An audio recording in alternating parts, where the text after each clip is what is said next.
Okay. Hello hello friends, माझं नाव आहे फयाज शेख.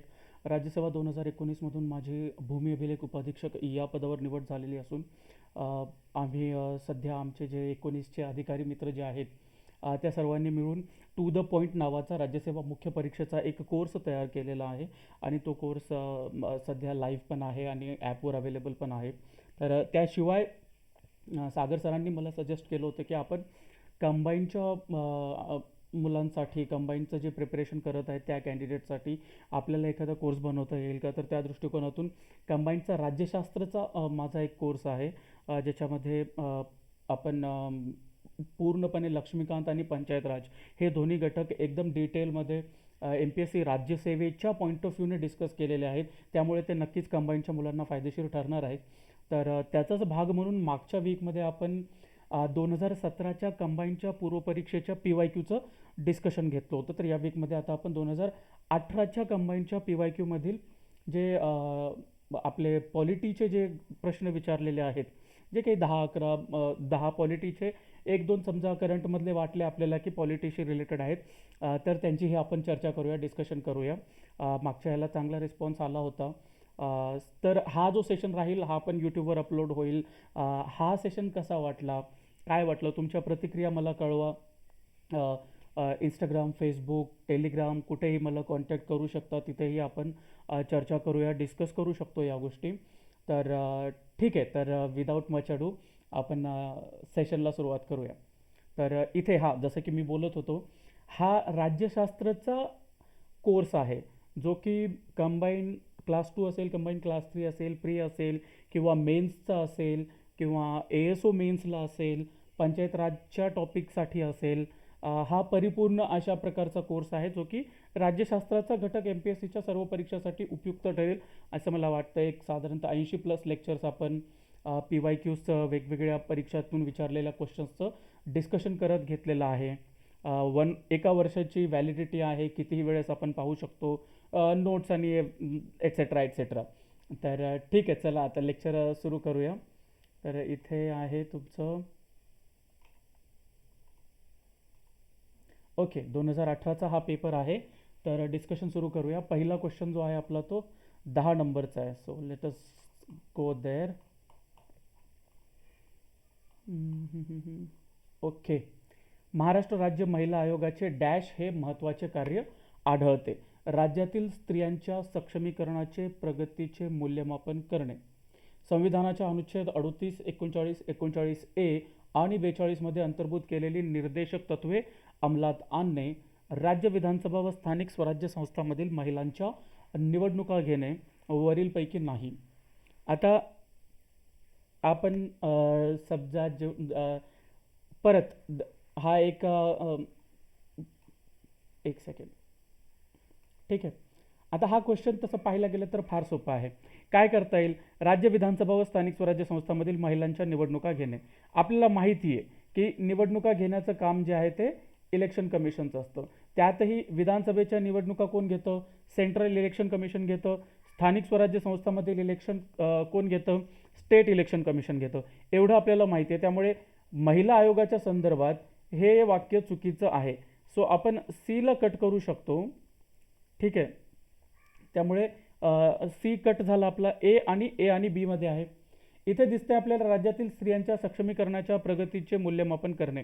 आता हा पॉईंट करेक्ट आहे, कारण तुम्ही त्याच्या वेबसाईटवर गेलात, अबाउट अस सेक्शनमध्ये थोडंसं चाळून पाहिलात तर तुम्हाला लक्षात येईल की राज्य महिला आयोग किंवा कुठलंही हे जे आपल्या देशातील जे मार्जिनलाइज्ड सेक्शन्स आहेत, मागे राहिलेला जो घटक आहे, मग ते अनुसूचित जाती आयोग असेल, अनुसूचित जमाती आयोग असेल किंवा national commission for backward classes मागासवर्ग आयोग असेल, ज्यांना की आपण संविधानिक दर्जा दिलेला आहे, किंवा आपलं मायनॉरिटीज कमिशन असेल किंवा विमेन्स कमिशन असेल, या सगळ्यांची कामं काय आहेत की त्या सेक्शनला पुढे आणायचं आहे. कारण कसं आहे, आपल्याला देशाचा जर विकास करायचा असेल तर देशातील एका महत्त्वपूर्ण सेक्शनला मागे ठेवून नाही जाऊ शकत. समजा आपल्या देशामध्ये जर 15% अनुसूचित जातीचा समाज असेल तर 15% त्या समाजाला मागे ठेवून आपण पुढे नाही जाऊ शकत. एस टीचा समाज समजा आपल्याकडे 7.5-8% असेल तर तेवढ्या मोठ्या समाजाला मागे ठेवून आपण जाऊ शकत नाही. तसंच आपल्या देशात महिला साधारणतः 50% आहेत. मग कुठलाही देश 50% महिलांना मागे सोडून पुढे नाही जाऊ शकत. जसं की मग त्याच्यामुळे महिलांचा विकास करणं हे गरजेचं आहे. डॉक्टर आंबेडकरांनी काय म्हटलं आहे की मी कुठल्याही समाजाची, देशाची, राज्याची प्रगती जी आहे त्या देशातील, समाजातील महिलांच्या स्टेटसवरून मोजतो. म्हणजे महिलांचं योगदान किंवा महिलांची प्रगती ही किती महत्त्वाची आहे ते आपल्याला कळतं. मग हा जो राष्ट्रीय महिला आयोग जो आहे तो आपण बनवलेला आहे. 1993ला हा आयोग आपण बनवलेला आहे. 1993चाच कायदा आहे. 25 जानेवारी 1993ला आपण कायदा इस्टॅब्लिश केलेला आहे. आणि या कायद्याचं एक मेन काम काय होतं की महिलांच्या प्रगतीचा विचार करणं, त्यांच्या प्रगतीसाठी वेगवेगळ्या तरतुदी अंमलात आणणं, कायद्यांचा अभ्यास करणं, महिलांच्या ह्याच्यासाठी रिसर्च अँड डेव्हलपमेंट करणं, महिलांच्या संबंधित जे आंतरराष्ट्रीय करार असतील त्यांचा अभ्यास करणं, प्रिझन्स वगैरे जिथे महिलांना ठेवलं जातं त्यांना जाऊन भेट देणं, अशा प्रकारची वेगवेगळ्या स्वरूपाची कामं जी आहेत ती या आयोगाकडे आपण दिलेली असल्याचं आढळतं.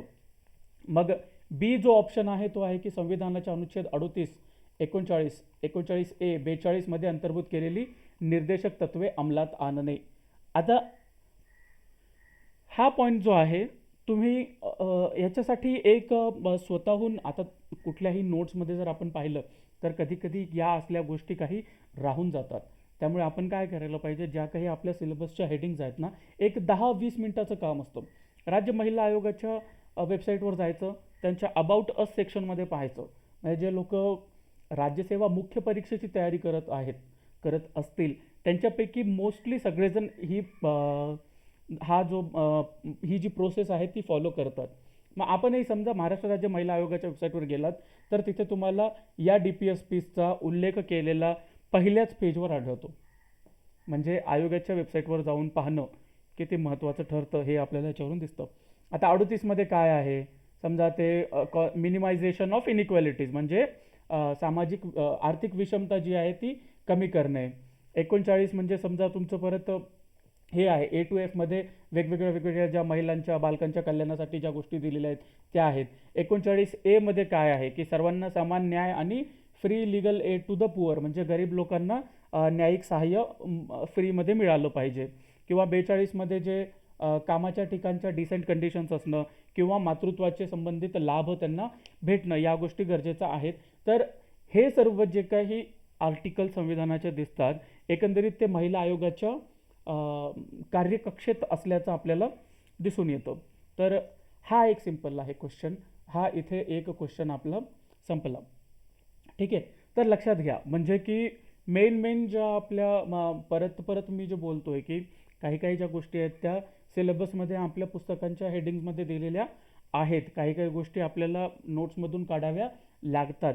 तर या गोष्टी आहेत. इथून हे कुठलेही जर आयोग असेल मित्रांनो, अभ्यास करत असताना हार्डली सगळे आयोग तुम्ही आजूबाजूला ठेवलात तर तुम्हाला 2-4 पेजेसमध्ये सगळ्या आयोगांच्या नोट्स तुमच्या रेडी निघून जातात तुमच्याकडे. तुम्हाला काही विचार करायची पण गरज नाही आहे. आणि जेव्हा असं महिला आयोग आहे, तुमचं मायनॉरिटीज कमिशन आहे, तुमचं पर्सन्स विथ डिसेबिलिटीज कमिशन आहे किंवा तुमचं बालक हक्क आयोग आहे ते असेल किंवा कॉन्स्टिट्यूशनल जे आहे त्याच्यामध्ये SC कमिशन आहे, ST कमिशन आहे आणि सध्या बॅकवर्ड क्लासेस कमिशन आहेत. या तिघांना साईड बाय साईड ठेवून जर अभ्यास केला की कुठल्या वर्षी तो कायदा अंमलात आणला किंवा जे कॉन्स्टिट्यूशनल आयोग आहेत त्यांच्यामध्ये कुठलं कलम आहे आणि कुठल्या कलमानुसार ते चालू आहे अशा गोष्टी आपण पाहून करू शकतो. तर याचा अर्थ काय झाला की आपला ह्याचा आन्सर जो आहे तो A आणि B निघाला.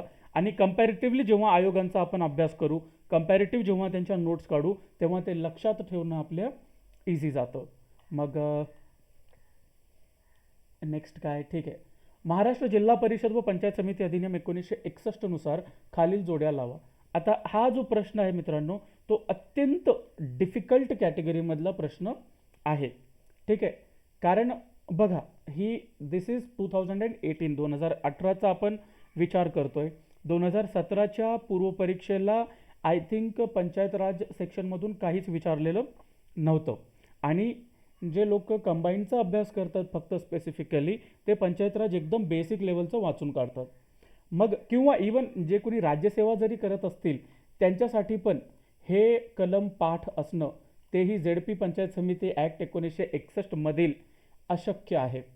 आता तुम्ही फारच जास्त ऑसम असाल तर तुम्ही हे सगळं तुम्हाला पाठ राहील, but this is beyond the scope of our exam. ठीक आहे, हे स्कोपच्या बाहेरचा आहे. हा प्रश्न तुम्हाला माहीत असणं अपेक्षित नाही आहे. समजा अशा प्रकारचा प्रश्न तुम्हाला आला नाही तर जास्त आपण परेशान व्हायचं नाही.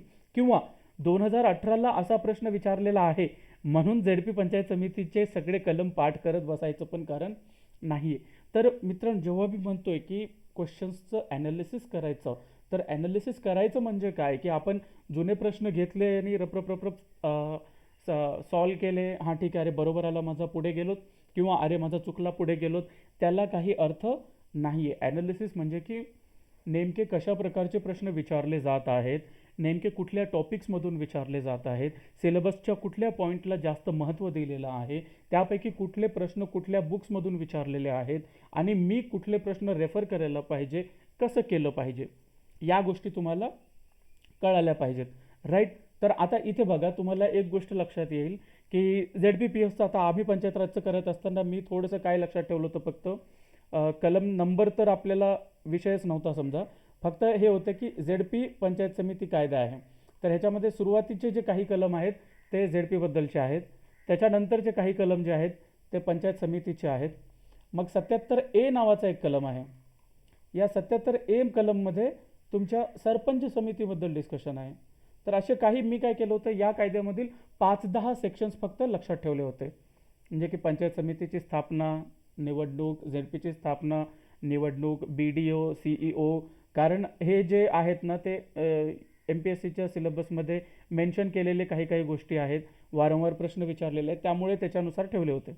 मग ह्याच्यानंतर जे आहे परत 77A नंतर ZPशी रिलेटेड समिती आहेत, एवढं माझ्या लक्षात होतं.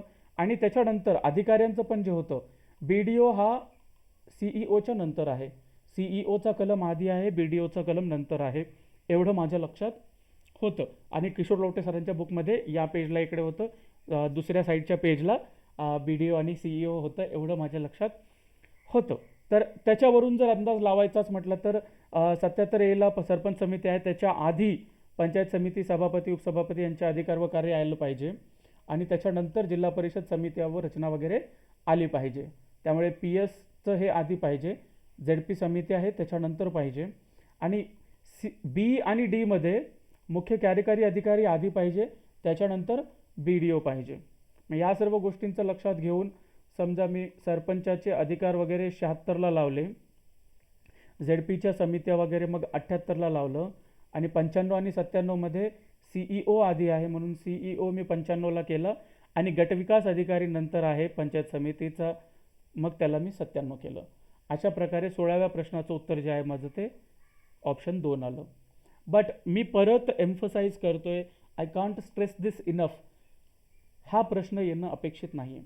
या वर्षीच्या पॉलिटीमधले 10 पैकी हा मार्क आपल्याला अपेक्षित नाही आहे. आणि आम्ही इंटरव्ह्यूच्या प्रिपरेशनच्या वेळेस आणि त्याच्या आधी काही ठिकाणी आम्हाला कमिशनच्या चेअरमॅनशी बोलण्याचा, जे माजी अध्यक्ष होते कमिशनचे, त्यांच्याशी बोलण्याचा एक काय म्हणता येईल संधी मिळाली होती. त्यांचे सेमिनार्स आम्ही इंटरव्ह्यूच्या आधी केले होते, त्यांचे मॉक इंटरव्ह्यूज जे असतात ते पण मी दिले होते. तर त्याच्यामध्ये कमिशनचे एक माजी चेअरमॅन जे होते त्यांचं असं म्हणणं होतं की आम्ही पेपर सेट करत असताना पूर्व परीक्षेला चाळणी परीक्षा म्हणून ट्रीट करतो, आणि त्याच्याशिवाय आम्हाला काही नेमकी आणि मोजकी मुलं पाहिजेत, तर काही प्रश्न आम्ही असे टाकतो जे आम्हाला माहिती आहे की हे मुलांना जमणार नाही आहेत, हे प्रश्न मुलांना येणार नाही आहेत. आमचं तशा प्रकारचे प्रश्न टाकण्याचा हेतू एकच असतो की फक्त तुम्हाला असे प्रश्न आल्यानंतर तुम्ही फार गडबडून जाता का तिथेच टिकून राहून त्या गोष्टींचा आपल्या मनावर, माइंडसेटवर आणि ओव्हरऑल एनर्जीवर इफेक्ट न देता पेपर सॉल्व करू शकता. सर तो हा त्याच्यामध्ये आहे. तुका तुमचा लागला असेल तर ठीक आहे, नाही लागला तर काही हरकत नाही आहे. मग नेक्स्ट, खालीलपैकी कोणते विषय समवर्ती सूचीत समाविष्ट केलेले आहेत. आता बघा, 7वं परिशिष्ट आहे, आपल्याला 4 गोष्टी माहिती आहेत की 7व्या परिशिष्टामध्ये नेमकं काय काय चालू आहे, काय काय घडतं. 7व्या परिशिष्टामध्ये एक केंद्रीय सूची आहे, दुसरी राज्य सूची आहे, तिसरी समवर्ती सूची आहे. ज्या विषयावर देशभरात एक युनिफॉर्मिटी असणं, एकजिन्सीपणा असणं आवश्यक वाटला, जे विषय पूर्ण देशाच्या कारभारासाठी महत्त्वाचे वाटले, ते आपण केंद्रीय सूचीमध्ये टाकले. म्हणजे कोणते? जसं की तुमचं फॉरेन अफेअर्स असेल, करन्सी असेल, बँकिंग असेल, डिफेन्स असेल, असे सगळे विषय आपण सेंट्रल लिस्टमध्ये टाकलेत. म्हणजे आता ऑब्व्हियसली देशाची एक आर्मी असली पाहिजे ना, नाहीतर महाराष्ट्राची वेगळी आर्मी आणि तेलंगणाची वेगळी आर्मी असं नाही जमणार, राईट? त्यामुळे आर्मी पूर्ण देशाच्या संरक्षणासाठी आहे, तिथे ते केलं पाहिजे. इनफॅक्ट परवा ते आसाम आणि मिझोरामच्या दोघांच्या ह्याच्यामध्ये जे भांडण झालं, त्याच्यामध्ये आपले महाराष्ट्रातले IPS जे जखमी झाले होते, त्याच्यावरून हे दिसतं की राज्यांचे पोलीस जरी वेगवेगळे असले तरीही त्याच्यावरून भांडणं होतात. मग आर्मी असली तर काय झालं असतं काय माहीत. सो हां, विषय असा आहे की समवर्ती सूचीमध्ये, मग केंद्र सूचीमध्ये ते आहेत. राज्य सूचीमध्ये राज्यांच्यासाठीचे असे विषय की ज्यांच्यामध्ये डायव्हर्सिटी असलेलं आपल्याला ॲक्सेप्टेबल होतं. मग समजा जमीन असेल, अशा प्रकारचे जे विषय आहेत जे की आपण ते राज्य सूचीमध्ये टाकलेले होते. लॉ अँड ऑर्डर आहे, प्रिझन्स आहेत, है ना, पब्लिक ऑर्डर आहे, अशा प्रकारचे. आणि जे विषय की ज्यांच्यामध्ये समानता, एकजिन्सीपणा, युनिफॉर्मिटी असणं अपेक्षित होतं पण एकदमच जास्त गरजेचं नव्हतं, तसे विषय आपण समवर्ती सूचीत टाकलेले आहेत. तर आपल्याला माहिती आहे की विवाह, घटस्फोट, दत्तक वगैरे हे जे आहेत ह्याच्या संबंधित राज्यांचे पण काही वेगळे कायदे आहेत काही काही ठिकाणी, तर केंद्राचे पण आहेत. हे तुमचं कॉन्करंट लिस्टमध्ये आहे. आता विजाबद्दल जो आहे 2003चा का काहीतरी एक कायदा पण आहे तुमचा, इलेक्ट्रिसिटी ॲक्ट, आणि महावितरण वगैरे आपल्या राज्याचं पण आहे. ह्याच्यावरून कळतं की हे जे आहे ते समवर्ती विषय आहे, दोन्हीकडे इन्क्लुडेड आहे. करेक्ट? हा जो कामगार संघटना ज्या आहेत, कामगार संघटना सेंट्रल लेवलला पण कामगार संघटना आहेत, राज्यांच्या लेवलला पण कामगार संघटना आहेत, म्हणून हा पण विषय जो आहे तो समवर्ती सूचीतला आहे. आता मध्ये जर आपण पाहिलं तर वजन आणि मापे आणि त्याच्या मानकांची स्थापना हा टॉपिक दिसतोय.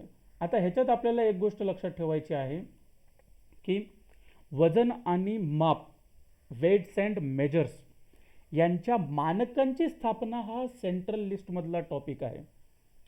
कारण जेव्हा आपल्याला स्टँडर्ड इस्टॅब्लिश करायचं आहे, समजा आंतरराष्ट्रीय लेवलला काही स्टँडर्ड्स आहेत की 1 मीटर म्हणजे असं, 1 फूट म्हणजे असं, 1 किलोग्रॅम म्हणजे असं, एक काय म्हणता येईल, जे काही असतात तुमचे 1 सेकंड म्हणजे असं, जे काही स्टँडर्ड्स आहेत, मग ते आंतरराष्ट्रीय स्टँडर्ड्स वापरायचे वेट्स आणि मेजर्सच्या बाबतीत, का आपले नवीन स्टँडर्ड्स बनवायचे. जसं की अमेरिकेमध्ये ते लोक अजूनही ते वेट्सच्या बाबतीत पाऊंड आणि त्या टाईपचे जे आहेत आउन्सेस वगैरे ते मेजरमेंट वापरतात. आपण मेट्रिक सिस्टम वापरतो ज्याच्यामध्ये किलो आणि ग्रॅम वगैरेमध्ये आपण मोजतो. मापांच्या बाबतीत पण अमेरिकेमध्ये माइल्स आणि फूट आणि या गोष्टी वापरल्या जातात.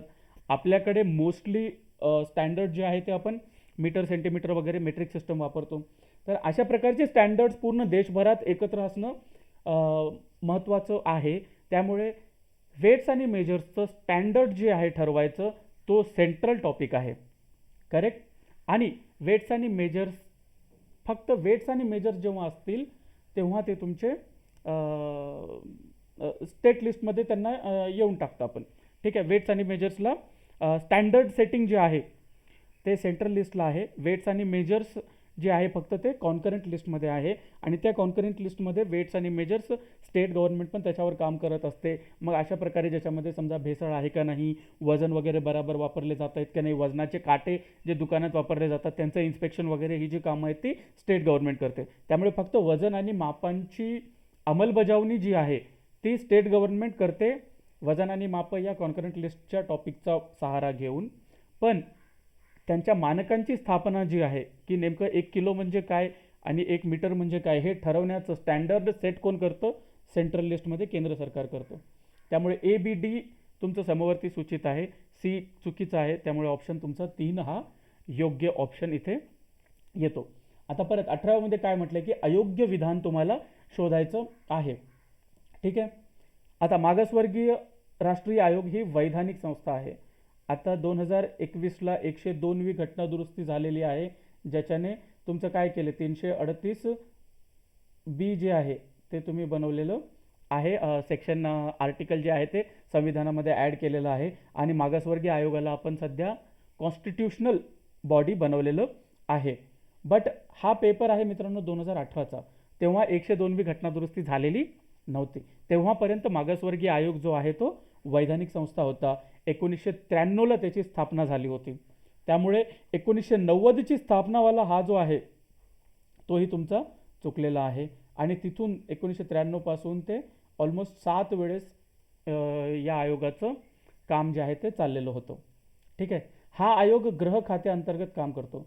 आता एक गोष्ट लक्षात ठेवा मित्रांनो की SC, ST, OBC हे जे मार्जिनलाइज्ड सेक्शन आहेत आपल्या सोसायटीमधले, जे मागं राहिलेले पिछडा वर्ग ज्याला आपण म्हणतो हिंदीमध्ये, किंवा मागास राहिलेला जो वर्ग आहे त्यांची कामं आपण होम मिनिस्ट्रीकडे देत नाही. होम मिनिस्ट्रीकडे युजली आपण कोणती कामं देतो? लॉ अँड ऑर्डर, पोलीस वगैरे, डिफेन्स वगैरे अशा प्रकारची जी कामं आहेत मेजर ती होम मिनिस्ट्रीकडे देतो. त्यामुळे लॉजिकली जरी विचार केला तरी मागासवर्गीय आयोग हा गृह खात्याकडे असणं आपल्याला लॉजिकल वाटत नाही. आणि नॅशनल कमिशन फॉर SC आणि नॅशनल कमिशन फॉर STचा जेव्हा आपण अभ्यास केला तेव्हा आपण एक गोष्ट पाहिली की त्या अभ्यास करत असताना आपण एक गोष्ट पाहिली की हे सगळं जे आहे ते ministry of social justice and एम्पॉवरमेंटच्या अंतर्गत काम करतं. त्यामुळे सामाजिक न्याय आणि सबलीकरण मंत्रालय जे आहे केंद्र सरकारचं तिथे हे काम करतं. त्यामुळे हे चुकलं आणि तुमचं हे चुकलं. ठीक आहे. तर ऑप्शन काय आहे? अयोग्य विधानं शोधा. अयोग्य विधान तुमचे B आणि D आहेत. त्यामुळे A आणि C तुमचे करेक्ट आहेत. या आयोगाला इतर मागासवर्गीय व्यक्तींच्या तक्रारीमध्ये लक्ष देऊन सोडवण्याचे अधिकार देऊन एवढे सक्षम करण्यात आलेले नाही आहे. ऑब्व्हियसली आता तुम्ही इथे लक्षात घ्या, SC आणि ST साठीचा जो आयोग आहे तो आयोग कॉन्स्टिट्यूशनल होता आणि NCBC जो होता तो आयोग आपला वैधानिक होता. आता वैधानिक संस्था ऑब्व्हियसली कमजोरच राहणार आहे आणि हा काही परमनंट आयोग पण नव्हता. कालांतराने याला एस्टॅब्लिश केलं जायचं. 7 वेळेस त्याला एस्टॅब्लिश केलं होतं. त्यामुळे आपण असं म्हणू शकतो की बाबा एका कॉन्स्टिट्यूशनल बॉडीकडे जेवढे अधिकार असतात त्या मानाने जर पाहिलं तर NCBCकडे तेवढे जास्त अधिकार नाही आहेत. तक्रारी वगैरे शोधण्याचे अधिकार पण त्यांच्याकडे नाही आहेत. त्यांच्याकडे सिव्हिल कोर्टाचे अधिकार जरी आहेत. मग आता 102वी घटनादुरुस्ती करून त्यांना अजून जास्त आपण पॉवरफुल बनवलेलं आहे. ठीक आहे. तर फक्त आता या गोष्टी कसं होतात, जे नवीन मुलं आहेत, जे नवीन अभ्यासाला सुरुवात केलेली आहेत ते मग काय करतात की NCBCचा कुठेतरी त्यांचा अभ्यास चालू असतो. तिथे त्यांना दिसतंय की 102व्या घटनादुरुस्तीनुसार हे संविधानिक आहे. इथे वैधानिक दिसल्यावर ते चुकीचं करून टाकतात. त्यांना वाटतं की आयोगाने चुकीचं उत्तर दिलेलं आहे. But that is not the case. मग इथं तुमचं 19. आता इथे उच्च न्यायालयाच्या संदर्भात बघा, हळूहळू आपल्याला दिसतंय की काय काय चालू आहे. महिला आयोग आणि बॅकवर्ड कमिशन आयोग 2 प्रश्न झाले आपल्या आयोगाबद्दल. एक प्रश्न झाला आपला पंचायत राजबद्दल. ठीक आहे. मग त्याच्यानंतर 17वा प्रश्न झाला आपला परिशिष्टांबद्दल आणि सूचीबद्दल. आता आपण आलो नेमकं हायकोर्टामध्ये. ठीक आहे. आता इथे जेव्हा आपण अभ्यास करतोय तेव्हा त्यांनी काय म्हटलं, उच्च न्यायालयातील प्रलंबित कामे असतील तर 2 वर्षापेक्षा जास्त नसलेल्या तात्पुरत्या काळासाठी राष्ट्रपतीस उच्च न्यायालयात अतिरिक्त न्यायाधीश नेमण्याचा अधिकार आहे. बघा इथे गफलत कुठे होते? हायकोर्ट जरी असलं तरी अधिकार राष्ट्रपतीस आहे, गव्हर्नरला नाही आहे. अतिरिक्त न्यायाधीश नेमण्याचा अधिकार आहे. 2 वर्षापेक्षा जास्त काम करता येत नाही. त्यामुळे हे बरोबर आहे. आपण हायकोर्टामध्ये या सगळ्या गोष्टी पाहिलेल्या आहेतच. जेव्हा मुख्य न्यायाधीशाव्यतिरिक्त उच्च न्यायालयाच्या कायमस्वरूपी न्यायाधीशाच्या तात्पुरत्या अनुपस्थितीमुळे अथवा तो आपल्या पदाची कामे करू शकत नाही तेव्हा राष्ट्रपती उच्च न्यायालयात प्रभारी न्यायाधीश ॲक्टिंग जज नियुक्त करू शकतो. हे पण करेक्ट आहे. आता मला सांगा, मुख्य न्यायाधीशाव्यतिरिक्त असा शब्द का वापरलेला आहे? कारण बाकीचे जज असतील तेव्हा त्यांना ॲक्टिंग जज बनवता येईल. मुख्य न्यायाधीशच जर उपस्थित नसेल, मुख्य न्यायाधीशाची जर अवेलेबिलिटी नसेल तेव्हा ॲक्टिंग चीफ जस्टिस आपल्याला ठेवावं लागेल. राईट. त्यामुळे फक्त टाकलेलं आहे. मग सी अतिरिक्त न्यायाधीश असो व प्रभारी न्यायाधीश असो, वयाची 65 वर्षे पूर्ण झाल्यानंतर ते पदावर राहू शकत नाही. आता इथे एक गोष्ट लक्षात ठेवा मित्रांनो, इथे तुमचं पाहिजे 62, बिकॉज 65 ही जी आहे रिटायरमेंटची लिमिट ती सुप्रीम कोर्टाच्या संदर्भात आहे आणि त्यामुळे 62 इथे असलं पाहिजे. त्यामुळे सी तुमचं चुकीचं आहे. सिंपल प्रश्न A आणि B तुमचं करेक्ट झालेलं आहे. ओके. ठीक आहे. तर हायकोर्टावरचा एक प्रश्न आलेला आहे. आपण पहिल्या सेशनमध्ये मागच्या वीकच्या या गोष्टी डिस्कस केलेल्या होत्या की कशा प्रकारे हायकोर्टावर वगैरे इत्यादी संदर्भात प्रश्न विचारले जाऊ शकतात आणि त्यांचं काय आहे आणि कसं असतं. Okay, cool. तर आता 20वा प्रश्न, खालीलपैकी कोणत्या कारणास्तव राज्य भाषण व अभिव्यक्ती स्वातंत्र्यावर अनुच्छेद 19(1) वाजवी बंधने घालू शकतो. परत फंडामेंटल राईट्सवरचा हा प्रश्न आहे. आपण डिस्कशन करताना स्ट्रॅटेजीमध्ये पाहिलेलं आहे की फंडामेंटल राईट्स फार महत्त्वाचं टॉपिक आहे. त्याच्यावर प्रश्न विचारले जातात. फंडामेंटल राईट्स, DPSP किंवा फंडामेंटल ड्युटीज. ठीक आहे. तर आता 19(1) मध्ये आपल्याला काही अधिकार दिलेले आहेत भाषण आणि अभिव्यक्तीचे. मग त्या भाषण आणि अभिव्यक्तीच्या स्वातंत्र्यावर कसल्या प्रकारचे निर्बंध आहेत ते पण आपल्या संविधानामध्ये त्याच कलमामध्ये 19 मध्येच दिलेलं आहे. याच्यावर आपण फंडामेंटल राईट्स करत असताना डिस्कशन केलेलं आहे की हे जे एक क्रिटिसिझम जे केलेलं होतं की फंडामेंटल राईट्स टॉपिकचं नाव जे आहे ते fundamental rights and limitations thereupon, म्हणजे फंडामेंटल राईट्स आणि त्यांच्यावरच्या मर्यादा असं ह्याचं नाव दिलं पाहिजे. इतक्या जास्त मर्यादा आपण टाकून दिलेल्या आहेत. म्हणजे भाषण आणि अभिव्यक्ती स्वातंत्र्यावर पण तब्बल 8 रेस्ट्रिक्शन्स आपल्या संविधानामध्ये आहेत. आणि ही पण एक शोकांतिका आहे की आपल्या राज्याची देशाची जी पहिली घटनादुरुस्ती होती त्या पहिल्या घटनादुरुस्तीमध्येच आपण अभिव्यक्ती स्वातंत्र्यावर बंधनं टाकलेली आहेत. म्हणजे तिथूनच आपल्याला कळतं की आपल्या देशाचा जो प्रवासच आहे नेमका तो अभिव्यक्ती स्वातंत्र्य दाबण्याच्या ह्याच्याने सुरू झालेला आहे. त्यामुळे फ्रीडम ऑफ स्पीच जेव्हा सगळ्यात जास्त असते तेव्हा लोकशाही भरभराटीस जाते आणि कॉन्सिक्वेंटली पूर्ण देश पण हा प्रगती करतो. तर असो, आपल्याला माहिती आहे कोणती कोणती आहेत. न्यायालयाचा अवमान, ठीक आहे, कंटेम्प्ट ऑफ कोर्ट त्याच्यामध्ये आहे. परदेशांशी मित्रत्वाचे संबंध त्याच्यामध्ये आहे. भारताचे सार्वभौमत्व अखंडत्व आहे. डिसेन्सी अँड मोरॅलिटी आहे. अल्पसंख्याकाचे संरक्षण मात्र ह्याच्यामध्ये नाही आहे. अल्पसंख्याकाच्या संरक्षणासाठी कलम 29 आणि 30 आहे आपल्या संविधानामध्ये ॲज अ फंडामेंटल राईट. पण 19(1) मधले हे जे 7 और डिसेन्सी मोरॅलिटीला वेगळं वाचलं तर 8 जे रेस्ट्रिक्शन्स आपण लावलेले आहेत त्या रेस्ट्रिक्शन्समध्ये अल्पसंख्याकाचं संरक्षण ही रेस्ट्रिक्शन नाही आहे. त्यामुळे सरळ सरळ आपल्याला दिसतं की बी जर कट केला आपण तर ACDE हा आन्सर येतो. आणि हे तुम्हाला माहीत असणं गरजेचं आहे. अल्पसंख्याकाचे संरक्षण काही तेवढा जास्त डिफिकल्ट टू रिमेंबर टाईपचं नाही आहे. थोडंसं तुम्हाला जर लॉजिकली जरी तुम्ही विचार केला तरी तुम्हाला कळेल की फ्रीडम ऑफ स्पीचवर कशा कशा प्रकारचे रेस्ट्रिक्शन्स लावलेले आहेत आणि ते त्याच्यातलं एक मात्र नाही आहे. आता महाराष्ट्र विधिमंडळाबाबत खालीलपैकी कोणते विधान चुकीचे आहे. बघा, आपण डिस्कशन करताना विचार केला होता की विधिमंडळाबद्दलच्या काही ज्या गोष्टी आहेत 4 त्या तुम्ही जर लक्ष्मीकांत करत असाल तर विधिमंडळाच्या बऱ्याचशा गोष्टी तुम्हाला सापडणार नाहीत. त्यामुळे कोळंबेमधून लक्ष्मीकांत करणाऱ्यांनी ॲट द व्हेरी लिस्ट कोळंबेमधला महाराष्ट्र राज्यासंबंधित जो भाग आहे ॲटलिस्ट तेवढा तरी वाचणं गरजेचं आहे. किंवा MPSC राज्यसेवेसाठी युनिकमध्ये जे टॉपिक दिलेलं आहे राज्य शासन म्हणून त्याच्यामध्ये महाराष्ट्र विधानसभेसंबंधी काही 4-2 गोष्टी ॲडिशनल दिलेल्या आहेत. तुम्ही एक्स्ट्रा डिटेलिंगसाठी ते पण वापरू शकता. तर बघा, आता इथे विधिमंडळामध्ये प्रलंबित असलेले विधेयक सभागृहाची सत्र समाप्ती झाल्याने कारणाने रद्द होतं नाही. ठीक आहे, हे बरोबर आहे. कारण एखादं टॉपिक, ठीक आहे, पूर्ण विधिमंडळामध्येच प्रलंबित असेल तर त्याला रद्द करायचं काही कारणच नाही आहे. कारण नवीन जे आता बघा इथे एक तुम्हाला फंडामेंटल गोष्ट सांगतो. हे जे कोणते लॅप्स होतात आणि कोणते लॅप्स होत नाहीत, कोणते बिल रद्द होतात कोणते रद्द होत नाहीत, ह्याच्याबद्दल मुलामध्ये फार जास्त कन्फ्युजन असतं.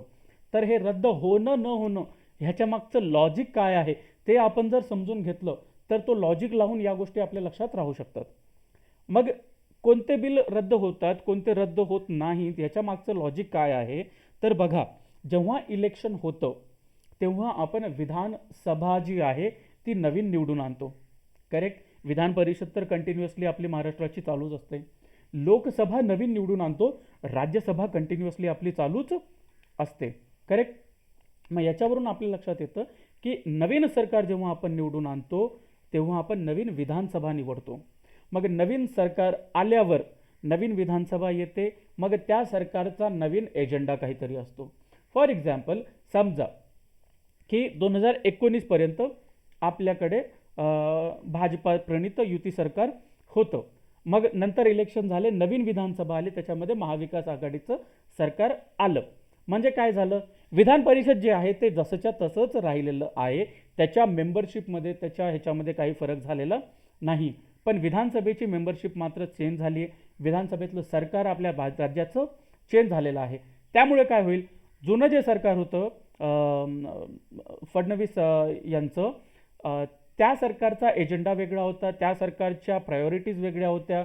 आता नवीन जे सरकार आलेलं आहे त्या सरकारचा एजेंडा वेगळा आहे, त्या सरकारच्या प्रायोरिटीज वेगळ्या आहेत.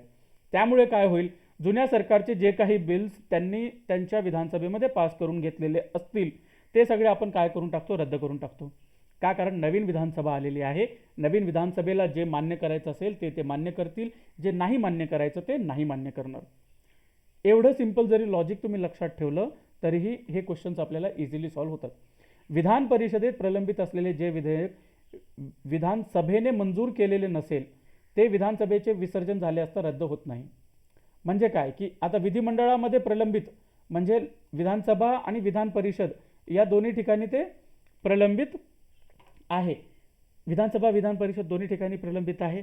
नवीन इलेक्शन झालं, नवीन विधानसभा आली, नवीन सरकार आलं, त्यांनी पाहिलं की हा बिल प्रलंबित आहे. त्यांना वाटलं तर ते विधानमंडळात ते मांडतील, त्यांना नाही वाटलं तर ते बाहेरच्या बाहेरच रद्द करतील, त्याला कॅन्सल करून टाकतील, त्याला ते सभागृहात मांडणारच नाही.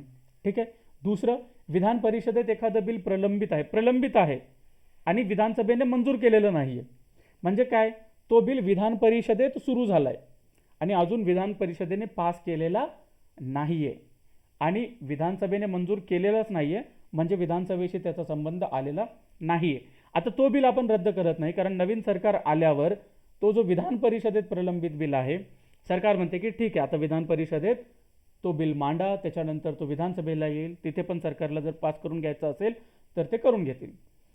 जे विधेयक विधानसभेत प्रलंबित असेल किंवा विधानसभेकडून मंजूर होऊन विधान परिषदेत प्रलंबित असेल ते बिल विधानसभेचे विसर्जन झाले असता रद्द होतो. ठीक आहे. आता एखादं बिल विधानसभेत प्रलंबित आहे म्हणजे काय की तो विधान परिषदेकडून पास होऊन आला आणि विधानसभेकडे तो प्रलंबित आहे, किंवा एखादं बिल विधान परिषदेत ठीक आहे विधानसभेकडून मंजूर झाला आणि त्यांनी विधान परिषदेकडे पाठवला. आता या दोन्ही केसेसमध्ये नवीन जे सरकार आलेलं आहे त्यांना जर वाटलं की यार इथे तर विधानसभेची प्रक्रिया जी आहे ती पूर्ण झालेली आहे किंवा विधानसभेत हा बिल आहे आणि विधान परिषदेकडून तो मंजूर झालेला आहे, अशा बिलला आपण ऑटोमॅटिकली रद्द करून टाकतो. लॉजिक परत तेच आहे. नवीन सरकारला जे बिल पाहिजे ते मांडतील, जुन्या सरकारचे जे काही बिल आहेत त्यांना ते ठेवणार नाहीत. त्यामुळे मोस्टली जे बिल्स आहेत ते ऑटोमॅटिकली रद्द होऊन जातात. यापैकी एकही नाही हे तुमचं करेक्ट आन्सर येईल, कारण बाकीचे सगळं कोणतं चुकीचं नाही आहे असं विचारलेलं आहे. ठीक आहे. आता 22 प्रौढ मताधिकार प्राप्त करणारे. आता लोकशाहीमध्ये मताधिकार जो आहे तो सगळ्यात महत्त्वाचा अंग लोकशाहीचा आहे. त्याच्यामध्ये आता पाहताना आपल्याला एक गोष्ट लक्षात येईल की आता ह्याचं सॉल्व कसं करायचं. ऑब्व्हियसली प्रत्येक गोष्टीला काही तुम्ही लॉजिक लावू शकत नाही, फक्त एक लॉजिक लावू शकता थोडासा जर तुमचा अभ्यास असेल तर, की दक्षिण आफ्रिकेमध्ये अपार्टहाईड नावाची एक प्रक्रिया होती.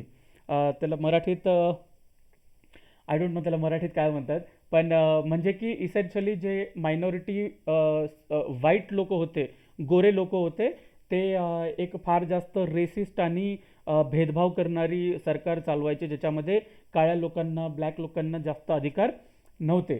मग ते जे आहे अपार्टहाईड, नेल्सन मंडेला वगैरे या लोकांनी फाईट करून ते संपवलं आणि तिथून मग 1994ला नेल्सन मंडेला यांचं जे आफ्रिकन नॅशनल काउन्सिल जे पक्ष होतं ANC राईट, हां, तर त्या पक्षाचं सरकार आलं 1994ला आणि तिथे मग प्रौढ मताधिकार सुरू झालं. तर Dचा 2 हा आपला एक लॉजिक लागू शकतो, बाकीचे आपले काही लॉजिक लागत इथे नाही आहेत. ठीक आहे. बाकी पण मात्र नोट्समध्ये वगैरे आपण पाहिलं आहे की श्रीलंकेने फार आधी भारताच्या स्वातंत्र्याच्या आधी केलेलं आहे 1931ला. Aचं 3 जर गेलं तर दुसरं ऑप्शन आपलं करेक्ट येतं. म्हणजे काय झालं, Bचं झालं तुमचं 4 1955, ऑस्ट्रेलियाचं झालं 1 1962, श्रीलंका 1931, मलेशिया 55, ऑस्ट्रेलिया 62, दक्षिण आफ्रिका 94. एवढं तुम्ही लक्षात ठेवायचं आहे. प्रश्न सॉल्व झालेला आहे. मग आहे 23वा प्रश्न. 23वा प्रश्न काय म्हणते की पुढीलपैकी अयोग्य जोडी जी आहे ती तुम्हाला तो सांगायला सांगतोय. आता इथे एक गोष्ट तुम्हाला लक्षात ठेवायची आहे की संविधानामध्ये 343 ते 351A हा जो सेक्शन आहे, हा जो पार्ट आहे आपला भाग, ह्याच्यामध्ये संविधानाने भाषाबद्दल डिस्कशन केलेलं आहे. आपल्याला हे माहिती आहे की 343 जिथे तो पार्ट सुरू होतो, जो भाग सुरू होतो, तिथे संघाची अधिकृत भाषा आहे, त्यामुळे 343 करेक्ट आहे. 345 मध्ये घटक राज्याची अधिकृत भाषा आहे, करेक्ट. हे आता ह्याच्यामध्ये काय तुम्ही किती म्हणून लॉजिक लावणार, ठीक आहे. 348 मध्ये सर्वोच्च न्यायालय आणि उच्च न्यायालय यांची कायदेशीर भाषा कोणती वापरता येईल त्याच्याबद्दल आहे. 351 जो आहे तो हिंदी भाषेच्या विकासाचे निर्देश हे युनियन गव्हर्नमेंट देऊ शकते असं आहे. तर अशा प्रकारे तुम्हाला इथे जोडी लावायची आहे. A to D पर्यंत आपण जोडी लावल्या. B आणि C या ज्या अयोग्य जोड्या आहेत, त्यामुळे ऑप्शन 2 जो आहे तो आपला उत्तर करेक्ट या ठिकाणी ठरतो. A आणि D बऱ्याच वेळेस काय होतं, आपण A आणि D करेक्ट आहे म्हणून आपण A आणि D असा आन्सर 3 मारून येतो. तसं नाही करायचं. अयोग्य जोड्या विचारलेल्या आहेत तेवढं आपण लक्षात ठेवलं पाहिजे की कोणती जोडी अयोग्य आहे. So answer is second, correct. आता इथे काय आहे, इथे परत मी जसं बोललो होतो की महत्त्वाच्या घटनादुरुस्त्या असतील आणि महत्त्वाचे कलम असतील ते तुम्हाला पाठ करावे लागतील. कारण इथे प्रीला नाही जरी आलं तरी तुम्ही मेन्सला जाणार आहात, तुम्हाला तिथे या गोष्टी कामाला येणार आहेत. आणि एक गोष्ट आता परत मागच्या सेशनमध्ये आपण या गोष्टीवर चर्चा केली होती की हे जे आहे इथून पुढे ज्या MPSC कंबाईनच्या परीक्षा ज्या होणार आहेत त्याच्यामध्ये PSIचं फिजिकल क्वालिफाय झालेलं आहे, 60 मार्कांना ठेवलेलं आहे. जे राज्यसेवा करणारे, STI ASOची तयारी करणारी जी मुलं आहेत, ज्यांना PSIचं फिजिकल 100 मार्काचं असताना ते फार डिफिकल्ट जायचं की यार 90, 95, 100 मार्क माझे कधीच निघू शकत नाहीत, त्यामुळे PSI ते स्किप करायचे, अशी मुलं पण आता 60 मार्क मला नाही, मी महिना 2 महिने तयारी केली तर 60, 62, 65 मार्क्स मला पडतील असा त्यांचा अंदाज आहे आणि ते पण प्रिपेअर करत राहणार आहेत. त्यामुळे PSIची जी फाईट आहे ती आता इथून पुढे डिफिकल्ट होत जाणार आहे.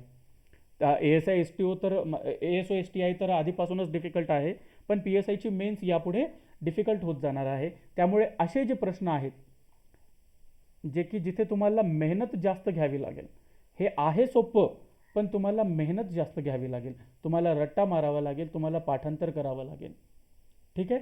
मग अशी प्रश्न सॉल्व्ह होणार. कारण हा 1 मार्क जर गेला तर भरपूर हजारो अशी मुलं आहेत ज्यांना हा 1 मार्क भेटणार आहे.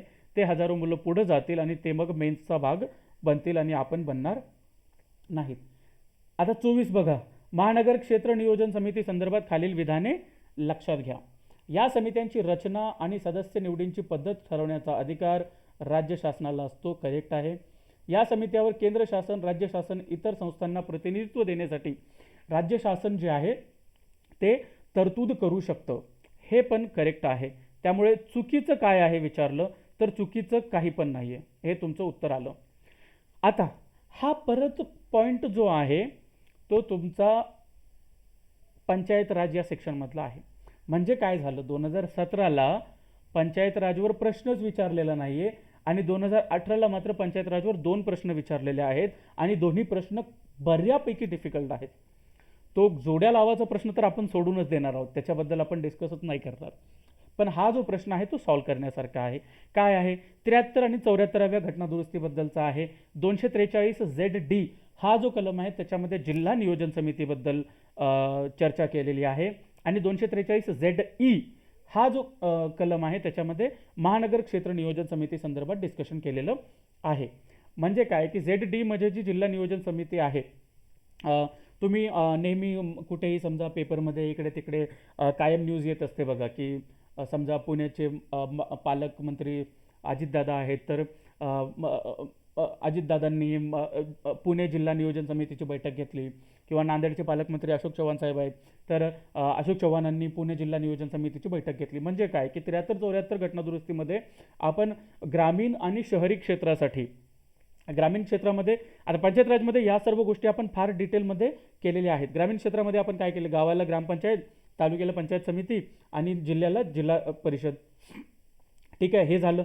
शहरी क्षेत्रामध्ये आपण काय केलं, छोटासा ट्रान्झिशनरी एरिया असेल तर नगरपंचायत, लहान नगरपालिकेला स्मॉल टाउनसाठी आपण नगरपालिका केले आणि मोठ्या टाऊनसाठी आपण महानगरपालिका केली आहे. ठीक आहे, म्हणजे इकडे पण अशा प्रकारचं नियोजन असल्याचं आपल्याला दिसून येतं. मग आता समजा तुमचा नांदेड जिल्हा आहे, तर नांदेड जिल्ह्यात महानगरपालिका पण आहेत, काही तालुक्यामध्ये नगरपंचायती आहेत, तर काही तालुक्यामध्ये नगरपालिका आहेत, गावागावामध्ये काही ठिकाणी ग्रामपंचायत आहेत, तर ग्रुप ग्रामपंचायत आहेत, आणि काही ठिकाणी पंचायत समिती प्रत्येक तालुक्याला आहे, आणि जिल्ह्याला जिल्हा परिषद पण आहे.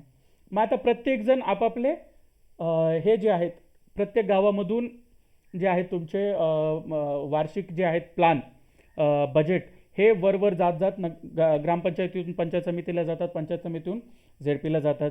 तशाच प्रकारे नगरपालिकांचे पण जे प्लान्स आहेत तेही वर जातात.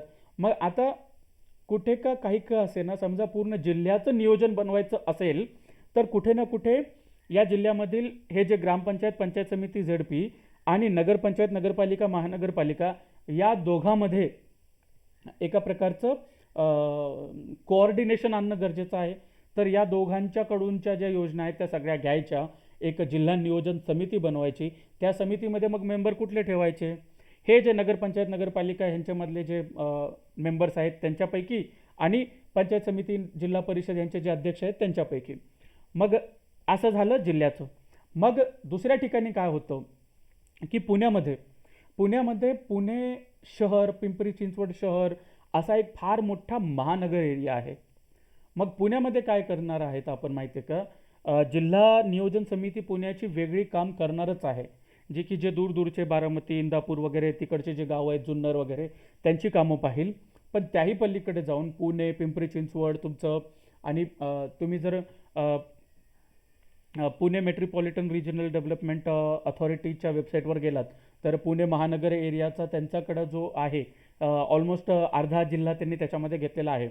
मग त्याच्यात काय येईल, मग त्याच्यात तुमचं पुणे महानगरपालिका येईल, पिंपरी चिंचवड महानगरपालिका येईल, तुमचं सासवड नगरपालिका येईल, अशा प्रकारचे मोठे एरियाज पण येतील.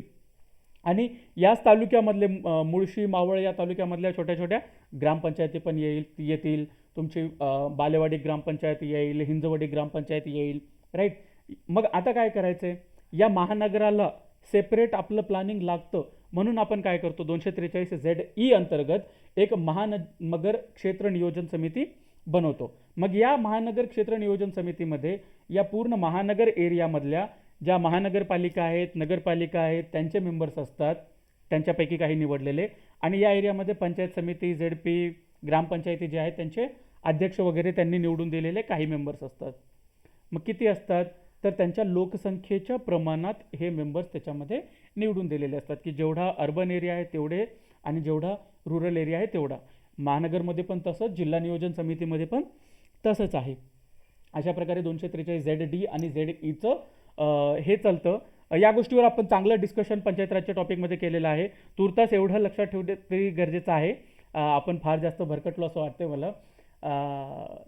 ठीक आहे, एवढं लक्षात ठेवायची गरज आहे की रचना आणि सदस्यांच्या निवडी जे आहे महानगर क्षेत्र नियोजन समितीमध्ये कोण कोण राहील. आता सध्या तर त्यांनी सांगितले की 66% जे आहेत ते निवडून आलेले असतील. जिल्हा नियोजन समितीमध्ये 80% जे आहेत 4/5 असं त्यांनी ठरवलेलं आहे. पण 74वी घटनादुरुस्ती, 73वी घटनादुरुस्तीने जो पंचायत राज व्यवस्था ठरवली आहे त्याच्यामध्ये राज्य शासनाला हे अधिकार दिलेले. मग या नियोजन समितीमध्ये केंद्र शासन, राज्य शासन किंवा इतर ज्या संस्था वगैरे इकडे या एरियामध्ये काम करत आहेत त्यांना पण प्रतिनिधित्व द्यायचं का नाही हे पण राज्य शासन ठरवू शकतं. ठीक आहे, त्यामुळे दोन्ही गोष्टी बरोबर आहेत, काहीही चुकीचं नाही. आता 25वा टॉपिक परत, जेव्हा आपण खालीलपैकी कोणत्या राज्यात अनुसूचित जमातीसाठी लोकसभेच्या जागा राखीव आहेत. आता इथे बऱ्याच वेळेस आपल्याला एक अडचण जाते की जेव्हा मी पण नवीन वाचतो या गोष्टी किंवा कुठेही वाचतो तर एक गोष्ट आपल्याला ही लक्षात ठेवली पाहिजे, उत्तर प्रदेश, तामिळनाडू आणि बिहार हे एवढे मोठे राज्य जरी असले तरी तिकडे SCच्या जागा ज्या आहेत त्या 0 आहेत. कारण त्यांच्या लोकसंख्येच्या प्रमाणामध्ये तिकडे SCची लोकसंख्या जी STच्या ज्या जागा आहेत त्या 0 आहेत. कारण लोकसंख्येच्या प्रमाणात त्या राज्यामध्ये STच्या लोकसंख्या फार कमी आहे त्यामुळे दिलं नाही. पण तेच उत्तर प्रदेशमध्ये अनुसूचित जातींची जी संख्या आहे ती बऱ्यापैकी चांगली आहे. त्यामुळे उत्तर प्रदेशमधल्या 17 जागा लोकसभेच्या SC रिझर्व्ड आहेत. करेक्ट, आणि हे हायेस्ट नंबर आहे रिझर्व्ड जागांचं. ओडिशामध्ये एस टीसाठी जागा रिझर्वड आहेत, त्याच्यामुळे आन्सर जे आहे ते आपलं ओडिशा येतं. आता मग काय करायचं बघा, आता हे कसं लक्षात राहणार, ह्याच्या मागे काही जादू वगैरे काही आहे का? नाही. लक्ष्मीकांत घेतलात किंवा आय गेस कोळंबे सरांच्या पुस्तकामध्ये पण हे तुम्हाला इझिली सापडून जाईल की आय थिंक पार्लिमेंट नावाचा जो टॉपिक आहे लक्ष्मीकांतमध्ये, त्या टॉपिकमध्ये प्रत्येक राज्यानुसार किती लोकसभेच्या जागा आहेत, किती राज्यसभेच्या जागा आहेत, किती जागा SC ST रिझर्वड आहेत, या सर्व गोष्टींची लिस्ट दिलेली आहे. मग त्याच्यामधून आपल्याला पाहायचं आहे, जे ऑड मॅन आउट जे आपल्याला वाटतात ते लक्षात ठेवायचे आहेत. त्यामुळे हे उत्तर प्रदेश लक्षात ठेवणं महत्त्वाचं आहे की अरे यार, उत्तर प्रदेश बिहार एवढे मोठे स्टेट असून पण तिकडे तुमचं हे जे आहे एस टीच्या जागा अजिबात रिझर्वड नाही आहेत. मग SCच्या जागा कुठे रिझर्वड नाही आहेत ते पण लक्षात ठेवायचं. असे काही राज्य आहेत का की जिथे सगळ्याच जागा रिझर्वड आहेत एस टीसाठी? तसंही आहे. तुमचे जे हे आहेत केंद्रशासित प्रदेश, तिथे लोकसभेच्या जागा किती आहेत, राज्यसभेच्या जागा किती आहेत, या चार्टला वारंवार चाळत राहायचं आणि लाईन लावून सगळं पाठ नाही करायचं. तर त्याच्यामध्ये काहीतरी फ्लो असला पाहिजे, काहीतरी लॉजिक असलं पाहिजे. तर तो चार्ट जो आहे तो कसा अभ्यास करायचा बघा. सगळ्यात आधी महाराष्ट्राचं बघून घ्यायचं. 48 खासदार आहेत लोकसभेचे, त्याच्यापैकी 5 जागा SC साठी रिझर्वड आहेत, 4 जागा ST साठी रिझर्वड आहेत. करेक्ट? म्हणजे 5 आणि 4 9 जागा महाराष्ट्रातल्या टोटल रिझर्वड आहेत. ठीक आहे. मग ह्याच्या पलीकडे जाऊन मग तामिळनाडू, बिहार, उत्तर प्रदेश आणि आय थिंक पंजाबमध्ये पण ST साठी जागा राखीव नाही आहेत. मग ST साठी कुठं कुठं राखीव नाही आहेत ते बघायचं. कुठल्या राज्यामध्ये SC साठी जागा राखीव नाहीत ते बघायचं, है ना. कुठल्या राज्यामध्ये दोन्ही जागा राखीव, सगळ्याच जागा राखीव आहेत तेही पाहायचं. म्हणजे तुम्ही जर लक्षद्वीप घेतलं तर लक्षद्वीप युनियन टेरिटरी आहे, केंद्रशासित प्रदेश आहे, आणि तिथली एकच जागा आहे आणि ती एकची एक जागा पण ST रिझर्वड आहे. कारण मेजॉरिटी जो पॉप्युलेशन आहे तिकडचा, तो मेजॉरिटी पॉप्युलेशन मुस्लिम पण आहे आणि इंडिजिनस ट्राईब असल्यामुळे त्यांना आपण STचा दर्जा पण दिलेला आहे. ते पण आदिवासी आहेत म्हणून त्यांना ते कसं केले. सो चार्टचा अभ्यास करत असताना या टेक्निक्स आहेत ज्या आपण इम्प्लिमेंट केल्या पाहिजेत. मग असं केल्यास नक्कीच आपल्याला ते चार्ट जे आहे ते एवढं जास्त इंटिमिडेटिंग, घाबरवणारं, भीती दाखवणारं नाही वाटणार. तर ठीक आहे, बऱ्यापैकी टाईप झाला, तर इथे आपण आपलं डिस्कशन थांबूया. आणि केलेलं आहे तर या ह्याच्यावरून तुम्हाला एक गोष्ट लक्षात येईल की कुठल्या कुठल्या टॉपिक्सवर कशा कशा प्रकारचे प्रश्न विचारले जातात. ZB पंचायत समिती ॲक्टवर विचारलेला आहे, विच इज व्हेरी डिफिकल्ट. सूचीबद्दलचा एक प्रश्न आहे. मग लॉजिक लावून आपण काही गोष्टी लक्षात ठेवायच्या की समवर्ती सूचीमध्ये कोणते कोणते असतील बाबा. तुमचं 42व्या घटनादुरुस्तीमध्ये तुमचं फॉरेस्ट आहे, वने आहेत, वाईल्ड लाईफ आणि बर्ड्स असतील, ॲडमिनिस्ट्रेशन ऑफ जस्टिस, न्यायदानाचं काम असेल, किंवा हे जे आहे वजन आणि मापे त्यांच्या स्टँडर्डशिवाय, हे जे 5 टॉपिक आहेत ते आपण स्टेट लिस्टमधून उचलले आणि कॉन्करंट लिस्टमध्ये टाकलेत. मग त्याच्याशिवाय कोणते आहेत, सिव्हिल लॉ असेल तुमचा, क्रिमिनल लॉ असेल, मॅरेज, इनहेरिटन्स वगैरे त्या गोष्टी असतील, या सर्व गोष्टी आपण समवर्ती सूचीत टाकलेल्या आहेत. मग राज्य सूचीत कोणत्या कोणत्या आहेत की लँड आहे, लॉ अँड ऑर्डर आहे, पब्लिक ऑर्डर आहे, अशासारख्या गोष्टी आहेत. मग सेंट्रल लिस्टमध्ये कोणत्या आहेत की डिफेन्स असेल, फॉरेन अफेअर्स असेल, बँकिंग आहे, कम्युनिकेशन आहे, या सगळ्या गोष्टी सेंट्रल लिस्टला ठेवलेल्या आहेत. प्रत्येक पॉईंटचं काहीतरी लॉजिक आहे ते लक्षात ठेवायचं. महत्त्वाचे जे आहेत ते वारंवार वाचून थोडंसं डोक्यात ठेवायचा विचार करायचा. अदरवाईज एवढं 150-200 टॉपिक्स काही प्रत्येकाच्या लक्षात राहत नाही आहेत. पण हेही एवढंच खरं आहे की प्रश्न जे विचारले जातात ते कायम जे मोठे मोठे आहेत, सोपे आहेत त्याच्यावरच विचारले जातात. एकदम डिफिकल्ट टॉपिकवर जर प्रश्न विचारला तर तो कुणालाच येणार नाही. त्यामुळे आपण घाबरून जायचेही काही कारण नाही आहे. आता बघा इथे परत NCBCचा प्रश्न आहे. आता NCBC वैध कॉन्स्टिट्युशनल बॉडी झाली, 102वी घटनादुरुस्ती, मग तेही आपण बघून घ्यायचं. हायकोर्टाबद्दल मी बोललो होतो की कोर्टाबद्दल, कोर्टाच्या सिस्टमबद्दल वगैरे काही प्रश्न नेहमीच विचारलेले असतात. फंडामेंटल राईट्सबद्दलचा एक प्रश्न आहे आणि फार इझी प्रश्न आहे. ठीक आहे. महाराष्ट्र विधानसभेबद्दलचा प्रश्न, विधिमंडळाबद्दलचा व्हेरी इझी.